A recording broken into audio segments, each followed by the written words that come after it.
Ever feel like you're speaking one language, but your body's shouting something totally different? Yeah. Like, you're trying to be all positive and encouraging, but somehow it just blows up in your face. Yeah, I think we've all had those awkward moments. It can be pretty frustrating. Totally. And that's exactly what we're diving into today. It's all about those times when, well, good intentions with body language can go very, very wrong. Sounds intriguing. Where are we getting all this wisdom from today? Well, we're taking a deep dive into this article called The Paradox of Positive Body Language When Good Intentions Go Wrong. Oh, interesting. I can see how that could be a problem. Right. Like, we're constantly told that good body language is the key to success. Like, smile more, make eye contact, all that jazz. But apparently there's a flip side to that coin. Yeah, there's definitely a catch. The article points out that too much of a good thing, even something like positive body language, can sometimes backfire. And it can even raise some red flags. Right. And they talked about this idea of overcompensation. Basically trying so hard to be positive that you just come across as fake. I see. Like you're trying to force it. Exactly. Yeah. They gave this example of Emily. She went into a job interview, like super enthusiastic, smiling a ton, nodding along with everything, but it totally backfired. No. What happened? The interviewer thought she was being insincere, like she was trying too hard to cover up nerves or something. It makes sense. I mean, you can usually tell when someone's putting on an act. Right. So what's the deal with that? Why does it backfire? Well, researchers think our brains are actually hardwired to spot authenticity. So when someone's words and their body language don't match up, it kind of throws up a red flag in our subconscious. Like our internal lie detectors are going off. Exactly. We might not even be able to explain it, but we just sense that something's not quite right. That's so interesting. But the article also talks about how context plays a huge role in how our body language is perceived, right? Oh, absolutely. What flies in one situation might totally bomb in another. Culture, the specific setting, even individual personalities, it all comes into play. Yeah, that makes sense. Can you give me an example? Sure. Think about eye contact. In a lot of Western cultures, it's seen as a sign of respect and engagement, showing you're paying attention. Yeah, totally. But in some Eastern cultures, it can actually be perceived as aggressive, like you're challenging the other person. Oh, wow. I didn't know that. The article gave an example of this guy, David. He's super friendly by nature, lots of eye contact, touchy-feely kind of guy. Oh, I can see where this is going. Yeah, he totally misread the situation in a business meeting. His usual charm was interpreted as, well, flirting. Ouch. That's got to be a confidence killer. It seems like misreading body language could really damage relationships too, right? Absolutely. Think about it. If your words and your actions aren't lining up, people are going to start questioning your sincerity. Can they really trust you? Right, like you're saying one thing but doing another. I'd have a hard time trusting that person too. The article brought up Sarah as an example.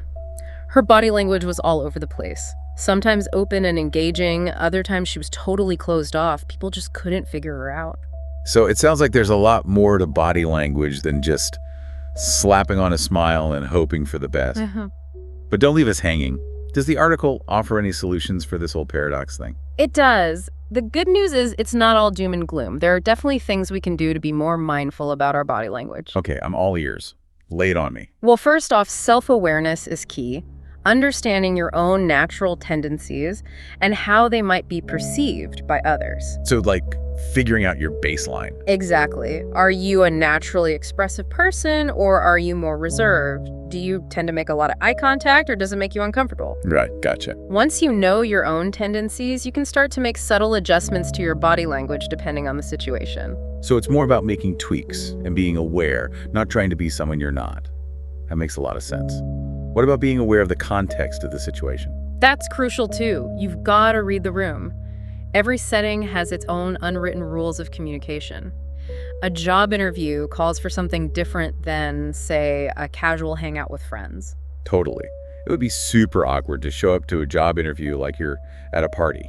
And what about being consistent? That seems pretty important, right? Like making sure your body language is matching what you're saying. Absolutely. Inconsistency is a surefire way to erode trust. When your words say one thing but your body screams something else, people tend to believe the nonverbal cues. Right. It's like that saying, actions speak louder than words. So what about getting feedback? How can we tell if our body language is actually landing the way we want it to? Feedback is super important. Ask people you trust for honest opinions, friends, family, colleagues. You might be surprised at what they notice. Good point. Sometimes we need an outside perspective. And pay attention to how people react to you. Are they engaged? Do they seem uncomfortable? Are they leaning in or backing away? Yeah, those are all good cues. Sometimes it's the little things that speak volumes.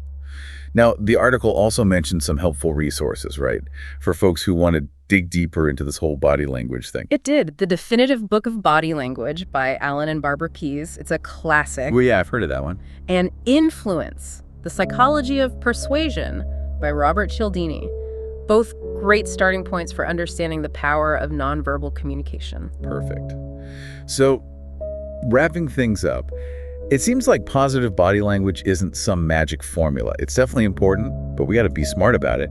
Pay attention to the context, be authentic, and get feedback. Any final thoughts for our listeners? Here's a little challenge. Think back to a time when your body language was misinterpreted, or maybe a time when you misread someone else's signals. Yeah. How could a deeper understanding of these nuances change how you approach future interactions? Food for thought, right? Absolutely. This whole body language thing is a fascinating world. Lots to learn and explore. It really is. Thanks for having me. It was a great discussion. Thanks for being here. It was a pleasure, as always.